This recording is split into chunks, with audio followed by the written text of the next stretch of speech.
नमस्कार साथियों। तो आज है 16 जून 2025। बात करेंगे इस वीडियो में ऑटो सेक्टर की एक दिग्गज कंपनी टाटा मोटर्स लिमिटेड की शेयर्स के बारे में, जहां पे आज बाजार में इतना बढ़िया मूवमेंट होने के बावजूद भी, बाजार में इतना बढ़िया रिकवर होने के बावजूद भी टाटा मोटर्स की शेयर क्लोजिंग दिया 685 रुपए 30 पैसे पे, यानी 700 रुपए की जो क्रूशियल सपोर्ट लेवल था उसके काफी नीचे, ऑलमोस्ट 3.76% गिरावट के साथ। और ये गिरावट आज लगभग 10 बजे के अराउंड ऑलमोस्ट 5% के आसपास पहुंच गया था। जबकि शुरुआत अगर आप देखेंगे उतना खराब नहीं था, शुरू दिया था बाजार के साथ साथ ही ऑलमोस्ट फ्लैट 711 रुपए के आसपास। ये देखिए आज ओपन हुआ, लास्ट डे क्लोजिंग था 712 रुपए पे, आज ओपन दिया 711 रुपए पे।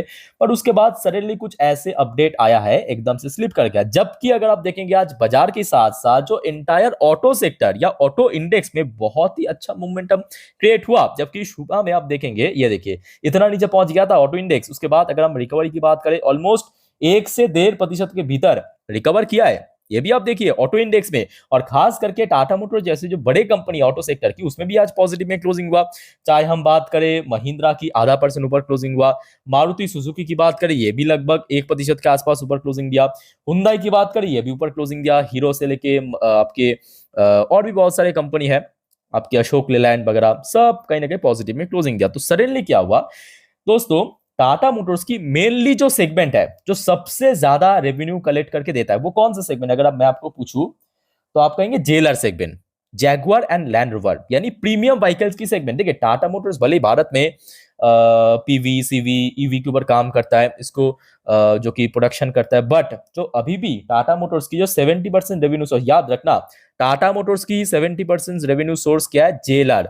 अब कंपनी की तरफ से ये जो फाइनेंशियल चल रहा है, फाइनेंशियल 26 की ग्रोथ गाइडेंस फोरकास्ट आया है। क्या मतलब? देखिए हर एक कंपनी, खास करके बड़े कंपनी ना, जो ये फाइनेंशियल ईयर चल रहा है या अपकमिंग फाइनेंशियल ईयर पे कंपनी की व्यापार कैसा होता है या हो सकता है, उसको बड़े एस्टिमेट देता है कि हाँ कंपनी की व्यापार इस टाइप की हो सकता है, इतने % अप्रोक्सीमेटली ग्रोथ हो सकता है। ओके, सो आज की डेट में कंपनी के एक्चुअली जेएलआर सेगमेंट के ऊपर, जेएलआर सेगमेंट की बिजनेस के ऊपर एक ग्रोथ गाइडेंस फोरकास्ट आया है फाइनेंशियल 26 के लिए, और जिसके बाद ही एक्चुअली सडनली टाटा मोटर्स की शेयर स्लिप कर गया।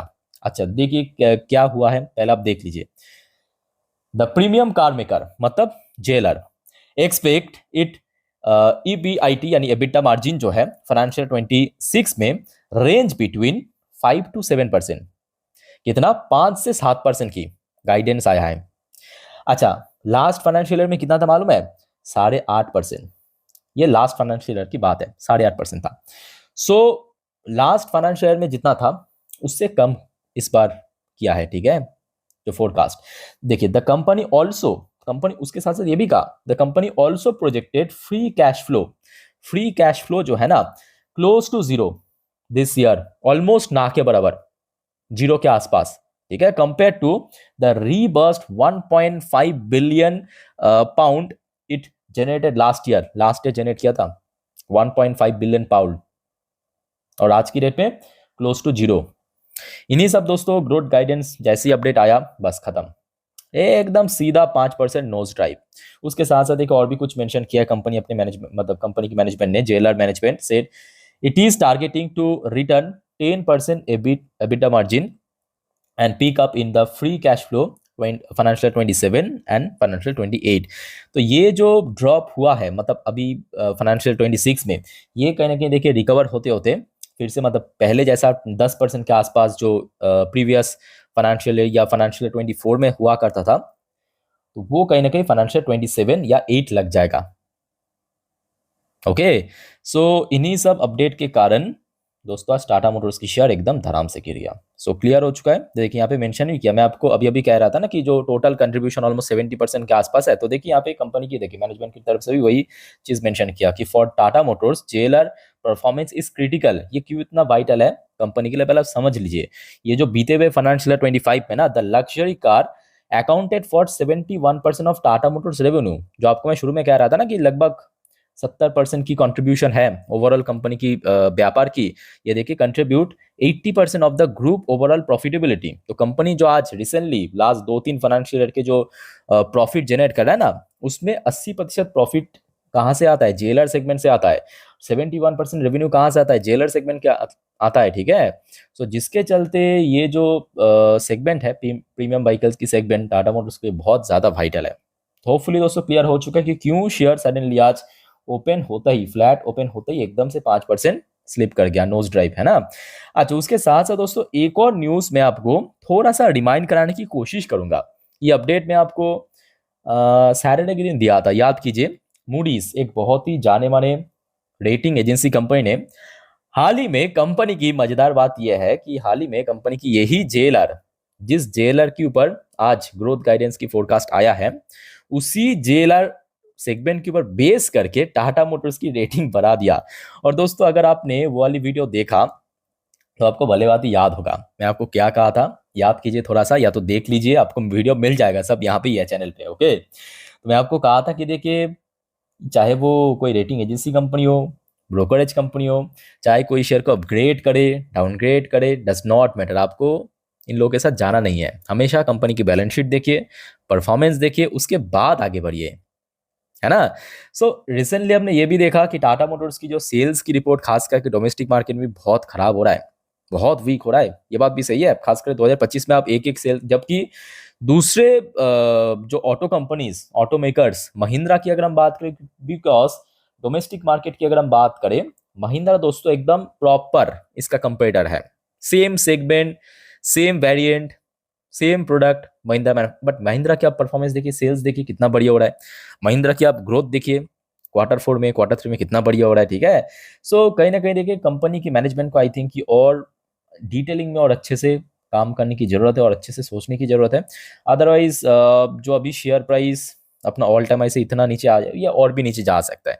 आप यहाँ से ही अंदाजा लगा सकते हो कि कंपनी की परफॉर्मेंस क्वार्टर 4 में कितना खराब थे। ये देखिए, ये क्वार्टर 4 की प्रॉफिट ऑलमोस्ट आधा के आसपास हो चुका है। अच्छा चलो ठीक है, आप कहेंगे एक्सेप्शन, एक आध क्वार्टर हो जाता है, तो अब लास्ट क्वार्टर को क्या कहेंगे? ये क्वार्टर 3 की परफॉर्मेंस देखिए, ड्रॉप हुआ। अच्छा चलो ठीक है, अब क्वार्टर 2 को क्या कहेंगे? क्वार्टर 2 को क्या कहेंगे? 3,832 करोड़ से 3,450। आखिरी बार कंपनी ने अच्छा परफॉर्म किया तो दोस्तों लास्ट ईयर की क्वार्टर 1 पे, याद रखना, लास्ट ईयर की क्वार्टर 1 पे। फिर भी ये देखिए कंपनी ने जो भी है फिर भी ठीक ठाक परफॉर्मेंस दिया था, ठीक है। बट ये जो मतलब लास्ट 3 क्वार्टर कंपनी के लिए बहुत खराब था।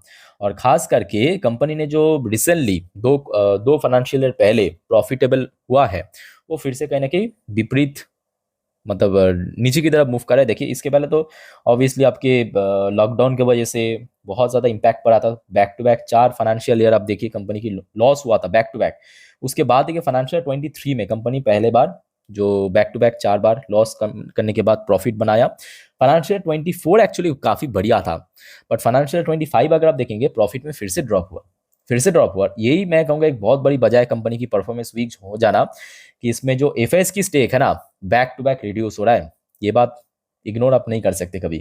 पहले देखिए 20.54% की स्टेक था, उसके बाद दिसंबर क्वार्टर में 18.66% की स्टेक, अभी मार्च क्वार्टर की अपडेट आप देखिए 17.84%। तो बैक टू बैक कहीं ना कहीं एफएस की स्टेक रिड्यूस हो जाना बिल्कुल अच्छी बात नहीं है, ठीक है। अच्छा, एक और पॉइंट आप देख लीजिए, कंपनी के हाथ में कैश, मैं कहूँगा कंपनी जिस टाइप की कंपनी है, जितने बड़े कंपनी उस हिसाब से कंपनी के हाथ में कैश भी उतना नहीं है। 1600 करोड़ की कैश लेके बैठा है, बट हाँ डेट भी उतना नहीं है बड़े कंपनी के हिसाब से। मैं कहूँगा ये डेट ठीक ठाक है, ठीक है।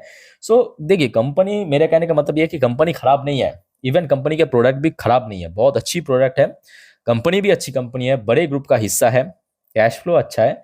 बट कंपनी का आई थिंक कि थोड़ा और थोड़ा सीरियसली चीज़ों के बारे में डिटेल में सोचना की आवश्यकता है। क्योंकि देखिए, हाँ अगर ऐसा ही होता कि सेम सेक्टर के सब कंपनी फेल कर रहा है, ऐसा अगर होता कि चलो ठीक है महिंद्रा की परफॉर्मेंस भी खराब हो रहा है, आप मारुति सुजुकी की परफॉर्मेंस भी खराब हो रहा है, चलो ठीक है वो तो मान सकते हो, बट महिंद्रा की परफॉर्मेंस बढ़िया हो रहा है, सुजुकी की परफॉर्मेंस बढ़िया हो रहा है, टाटा मोटर्स कैसे खराब हो सकता है? आई थिंक यहाँ पे सोचने की जरूरत है ना। अच्छा, डिलीवरेबल परसेंटेज आज ठीक ठाक था। अच्छा, बाकी बात करें देखिए शेयर्स की, तो शेयर के लिए अभी क्योंकि देखिए फिर से 700 का लेवल ड्रॉप होके, मतलब क्रॉस करके नीचे आ चुका है, तो फिर से देखिए 700 के लेवल पे एक स्ट्रॉन्ग हडल मिल सकता है, याद रखना। और इनकेस अगर और नीचे गिरता है तो कहीं ना कहीं देखा जाए, अब क्योंकि देखिए अभी तो 650 को क्रॉस नहीं किया, सो 650, इसके पहले भी हमने देखा था 650 पे काफी बार सपोर्ट मिला था। तो नीचे दो क्रूशियल सपोर्ट लेवल 650 एंड 600, ठीक है, इमीडिएटली अगर नीचे गिरता है तो यहाँ पे कहीं ना कहीं सपोर्ट मिल सकता है, पॉसिबिलिटी है। सो दोस्तों, ये एक इंपॉर्टेंट जानकारी आप लोग को देना था टाटा मोटर्स के ऊपर। आई थिंक कि बहुत सारे क्वेरीज भी आ रहा था फर्स्ट वीडियो में। अच्छा, नेक्स्ट वीडियो में हम बहुत सारे और भी इंपॉर्टेंट टॉपिक्स के ऊपर अपडेट देंगे, आप लोगों को जानकारी शेयर करेंगे। सो दोस्तों, स्टे कनेक्टेड विद चैनल को सब्सक्राइब करके रखिए, और कोई आपका डाउट्स है, क्वेरीज है, कमेंट करके पूछिए। इस वीडियो को वाइंड अप करता हूँ। टेक केयर, बाय बाय, जय हिंद।